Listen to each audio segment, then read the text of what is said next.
MBBS in abroad. Apollo MedSkill 6 years of MBBS program will be completed in 35 lakhs only.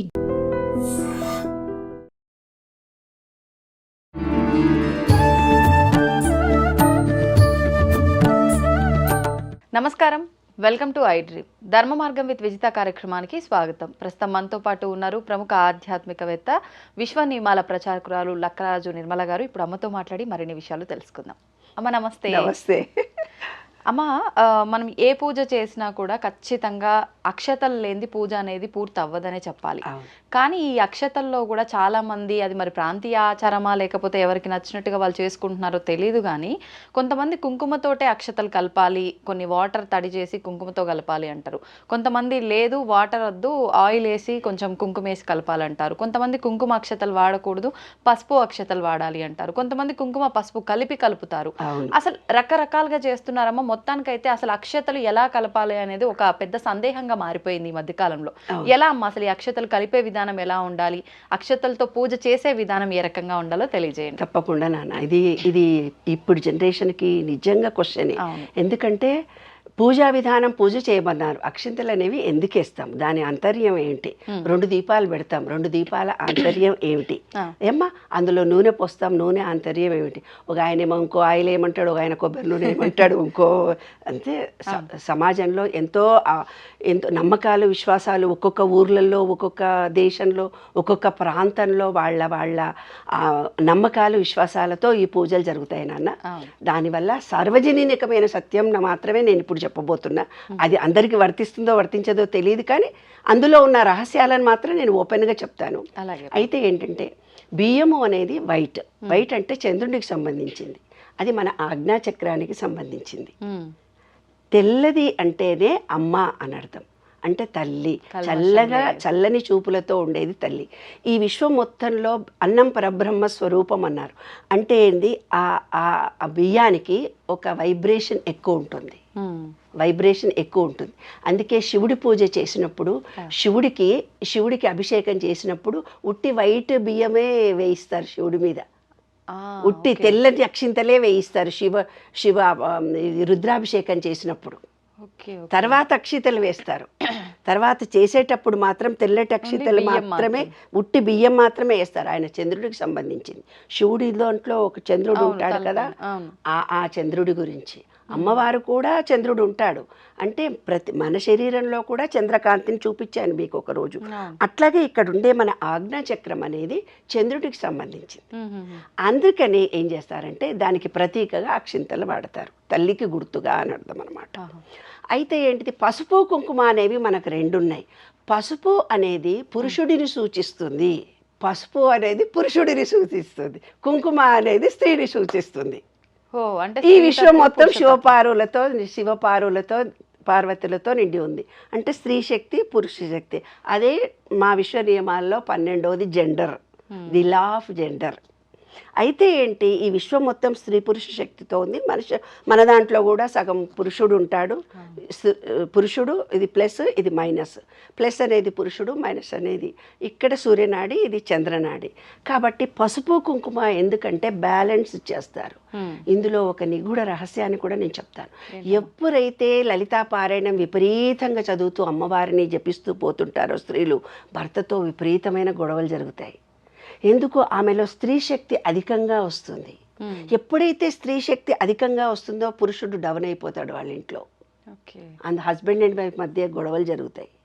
కాబట్టి ఎవరైతే లలితా పారాయణం చేస్తారో ఎక్కువ శివార్చనలు కూడా ఖచ్చితంగా చేయాలి. అందుకే చూడు, విష్ణు పూజలు చేసినప్పుడు, విష్ణు సహస్రనామ చదివినప్పుడు లక్ష్మీ చదవమ్మా మర్చిపోతావేమో అని అంటారు. అంటే ఈ విశ్వం మొత్తం స్త్రీ పురుష శక్తితో ఉంది, మనలో కూడా స్త్రీ పురుష శక్తి ఉంది.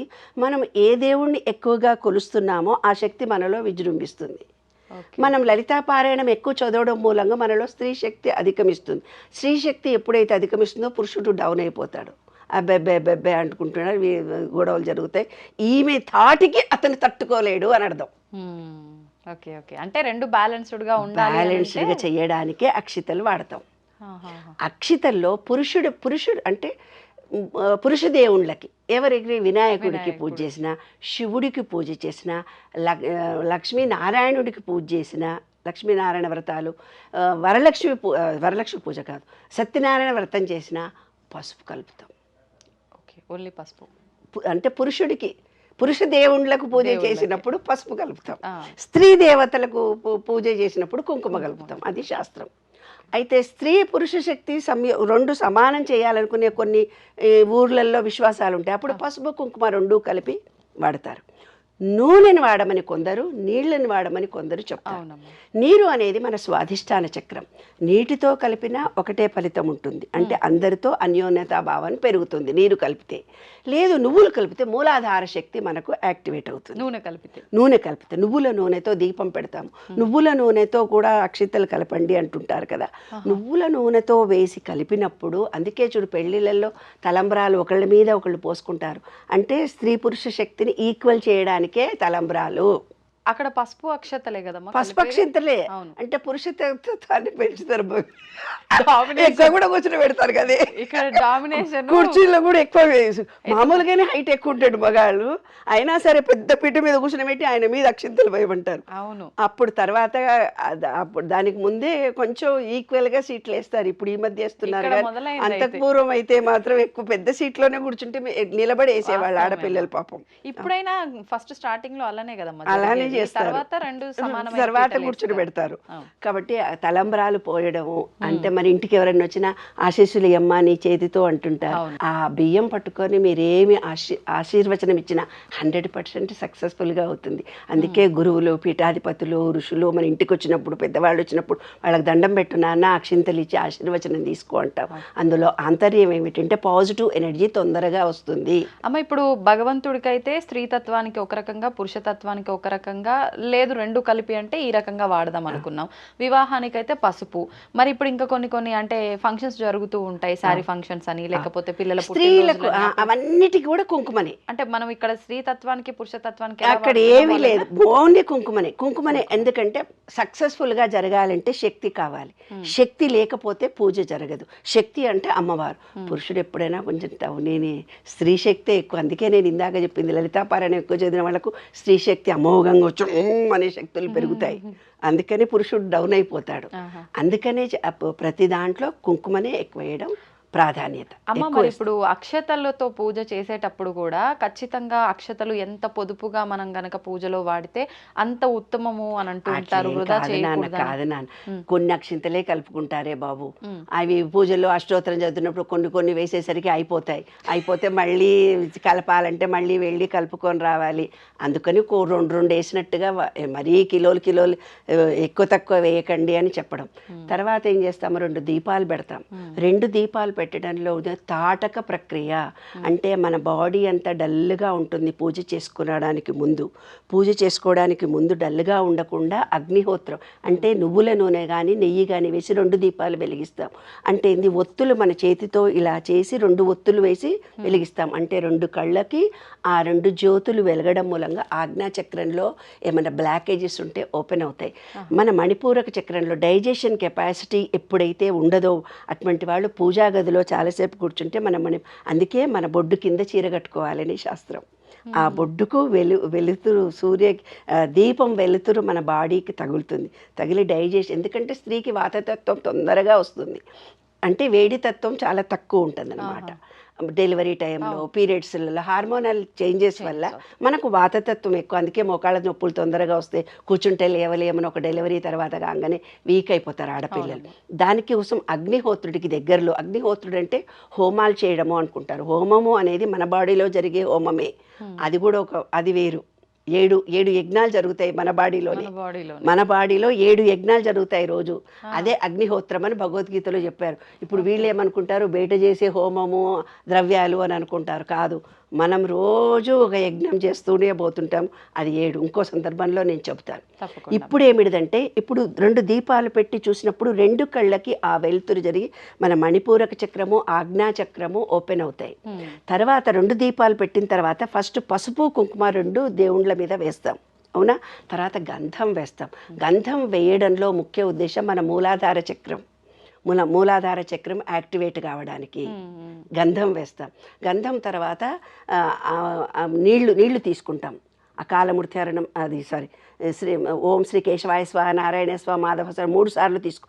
ఆ నామముతో నీళ్లను తీసుకొని కేశవాయ స్వాహ అనగానే, కేశవ అంటే ఏంటంటే బొడ్డు నుంచి ఇక్కడ దాకా బ్రీతింగ్, ఇది గాలి. గాలిలో మనకు ఎసిడిటీ వస్తుంది కదా నాన్న, ఎక్కడో దబదబ పనులు చేసుకొని వచ్చేస్తాము, ఆ గ్యాస్ అడ్డం పడి ఆకలిస్తుంది, ఏం పూజ రాని పరిగెత్తుకొని పోకుండా ఆ 3 చుక్కలు ఓం శ్రీ కేశవాయ స్వాహ అనే ఆ ఒక్క నీళ్ళల్లో ఆ మంత్రం చదవగానే మన హార్ట్లో శ్రీమన్నారాయణుడు ప్లేస్ ఇది, అది ఓపెన్ అవుతుంది. ఓపెన్ అయిపోయి 3 చుక్కల నీళ్లు తాగగానే మన బాడీలో ఎసిడిటీ కిందికి వెళ్ళిపోతుంది. అప్పుడు మళ్ళీ చేతులు కడుక్కొని మనం పూజ చేస్తాం. పువ్వులు వేయమ్మా అన్నారు. పువ్వులు అంటే కాడ తీసి వేయాలి, అది ఆకాశతత్వానికి సంబంధించింది. కాడ తీసి వేసేసి పువ్వును దేవుడికి వేస్తున్నాం. ఎందుకమ్మా కాడ ఎందుకు తీస్తున్నాము అని అంటే దేవుడికి కుచ్చుకుంటుందమ్మా అని అక్కడ చెప్పారు. కాదు, మన విశుద్ధి చక్రానికి సంబంధించింది పువ్వు. పువ్వు కాడ తీసి దేవుళ్ళకి వేయమంటే అందరు కూర్చొని ఆడవాళ్ళందరూ పూలు అన్ని కాడాలు తీసి అతపడేస్తారు. బయటకు వచ్చినాక ఆ అమ్మ గట్ల చేసింది, ఈ అమ్మ ఎట్లా చేసింది అని క్రిటిసిజం చేసి మాట్లాడతాం. స్త్రీలు కానీ పురుషుడు కానీ కాడ లేకుండా పువ్వును దేవుడికి వేసినట్టుగా మృదు మధురమైన మాటలు మాట్లాడాలి. కఠినమైన మాటలు మాట్లాడితే అది గుచ్చుకుంటుంది హృదయంలో అని చెప్పడానికి ప్రతీకతో కాడ తీసి దేవుడికి పూజ చేయమన్నారే బంగారు. అందుకని అది పూజ చేసేటప్పుడు తెలుసుకొని వాళ్ళ నిత్య జీవితంలో ఆచరించాలని పెద్దవాళ్ళు. మనం అది వేరు ఇది వేరు అనుకుంటున్నాం, కాదు. పూజా విధానమే మన నిత్య జీవితము అన్నమాట. ప్రతిదానికి ఒకదానికి లింక్ ఉంది. తర్వాత ఏం చేస్తున్నాము, మంత్రం ఏదో చదువుతున్నాం, ఒక బీజాక్షరాలు చదువుతున్నాం. బీజాక్షరాలు అనేవి మనకి ఎందుకు ఇచ్చినారు అని అంటే, మన మూలాధార చక్రం నుంచి స్వాధిష్టాన చక్రం దాకా అన్ని చక్రాలు యాక్టివేట్ కావడానికి.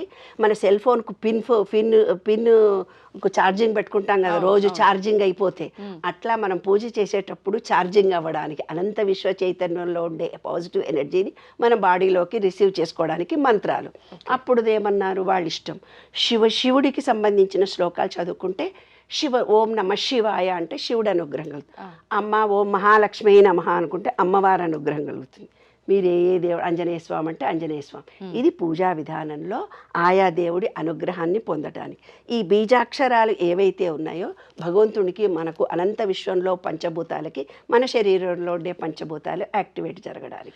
అమ్మ ఒక చిన్న డౌట్, ఇప్పుడు మామూలుగా పువ్వులతో ఆడుకుంటున్నప్పుడు పిల్లలు పువ్వులు చుంచి ఇట్లా పైన వేస్తే అలా పువ్వులు పైన జల్లొద్దు అని చెప్పి అంటారు. కానీ ఈ మధ్యకాలంలో ఇది జనరేషన్ మారుతున్న కొద్దీ భగవంతుడి పైన పువ్వులు వేస్తున్నాము కాబట్టి అక్షతలు వేస్తున్నాం, పువ్వులు వేస్తున్నాం. మరి దీని నుంచి తీసుకుంటున్నారో ఎలా తీసుకుంటున్నారో తెలియదు, కానీ ఫంక్షన్లలో కూడా వివాహంలో అయినా సరే మిగతా ఫంక్షన్లో అయినా సరే అక్షతల్లో పువ్వులు కలపడం అనేది ఎక్కువగా చూస్తున్నాం. అసలు పువ్వులు అలా వేయొచ్చు అంటారా? పువ్వు రేకులు చల్లుతూ ఉంటే సుగంధం, అంతకంటే ఎక్కువ ఇంకేం లేదు. అదొక ఆర్టిఫిషియల్, దాంట్లో ఫలితం రాదు. ఫలితం పువ్వుని ఎప్పుడైతే నువ్వు తుంచావో అంటే దానికి ప్రాణశక్తి పోయినట్టే కదా. ఒక పువ్వు ఈ విధంగా వేసినప్పుడు అంటే ఒక మాట మనం తుంచినట్టుగా మాట్లాడతామే, అబ్బా ఆమె మాట తుంచినట్టుగా మాట్లాడుతుంది, ఆ మాట బాగలేదు అంటే మనం ఎన్నో సందర్భాల్లో రోజు వింటుంటాం. అంటే పువ్వును తుంచినప్పుడు ఎలాగైతే తుంచినట్టుగా ఉంటుందో మన మాట అలా తుంచినట్టుగా ఉండకూడదు. పుష్పంలా ఉండాలి, మృదుమధురంగా ఉండాలి, ప్రేమగా ఉండాలి, లాలనతో ఉండాలి, ఆత్మీయతతో ఉండాలి, అనురాగంతో ఉండాలి. ప్రేమ ఉబికి వచ్చేసి అయ్యో నా మనిషి అన్నట్టు కలిగేటట్టుగా మనం మాట్లాడగలగాలి. అది జీవిత సత్యం నాన్న. అదే దేవుడి పూజకి మన బాడీలో ఉండే పంచభూతాలకి అవినాభావ సంబంధం. తర్వాత ఏం చేస్తావు, ప్రసాదం ఇస్తావు దేవుడికి. ప్రసాదం అంటే అపానాయ స్వాహ, ఉదానాయ స్వాహ, సమానాయ స్వాహ అంటే నేను ఈ ఆహారం తింటానైనా కింది నుంచి గ్యాస్ వెళ్ళిపోని పైనుంచి హార్ట్కు మంచిది, కానీ ఇక్కడ నుంచి పైదాకా ప్రాణశక్తి రాని హార్ట్కు మంచిగా పోని వ్యానాయ శరీరం మొత్తం చక్కగా గాలి ప్రసాదించమని ప్రసాదం ఇచ్చావు. ప్రసాదం తర్వాత హారతి ఇస్తున్నాను. హారతి ఇవ్వడం అంటే ఏంటిది, మనలో ఉండే ఆత్మ విశ్వ చైతన్యంలో ఆత్మ పరమాత్మ లౌకికంగా కలిసిపోవడము. అక్కడ నువ్వు ఒక అగరబత్తి వెలిగిస్తావు, పూజ చేసే ముందు 2 అగరబత్తులు వెలిగిస్తావు. అగరబత్తి అనేది మన హార్ట్కి సంబంధించింది. ఎక్కడి నుంచైనా దూరం వాసన వస్తే అబ్బా ఏదో మంచి వాసన వస్తుంది అని అనుకుంటాం కదా నాన్న. అంటే మన హార్ట్ చక్రాకి సంబంధించింది అగరబత్తి అనేది, సుగంధానికి సంబంధించింది. అంటే మన మాట ఎలా ఉండాలంటే ఇక్కడ మాట్లాడిన దేశవ్యాప్తంగా ప్రచారం అయ్యేటట్టుగా అందులో ఎనర్జీతో కూడుకొని ఉండాలి, ప్రేమతో ఉండాలి, ఒక కృతజ్ఞతతో ఉండాలి. అదే అగరబత్తి. హారతి అనేది ఆత్మకి పరమాత్మకి మొత్తంకి కలిపేసుకుని ఏకత్వాన్ని పొందడం. నాయనా నేను మొత్తం నీవే నేను అంటే ఈ విశ్వమంతా పరమాత్మనే, నేను నాలో ఉన్నది పరమాత్మనే, బయటున్నది పరమాత్మే, ఏకత్వాన్ని పొందడము. అది చివరికి. తర్వాత చప్పట్లు కొట్టి దండం పెట్టుకొని మీ కోరిక చెప్పుకొని పెట్టుకొచ్చేస్తారు. అంతే. సంతోషం అమ్మ, చాలా చక్కగా వివరించారు, మాకున్న డౌట్స్ అన్ని కూడా క్లియర్ చేశారు. ధన్యవాదాలమ్మా. మంచిది. తవ్వండి, తవ్వుతున్న శివలింగం. పరమాత్మకు జీవా సరే దాన్ని అట్లా కప్పేసేయండి, చూపించదండి. Krishna is there. మూర్తి పూజ కాదు, సాక్షాత్ బ్రజేంద్ర నందన భగవాన్ ఉన్నారు మూర్తిలో. ఏమీ ఆశించకుండా ఆరాధించే వాళ్ళు కూడా ఉన్నారా ప్రభుజీ? నిజమైన భక్తి అంటే మనకు తెలియదు కాబట్టి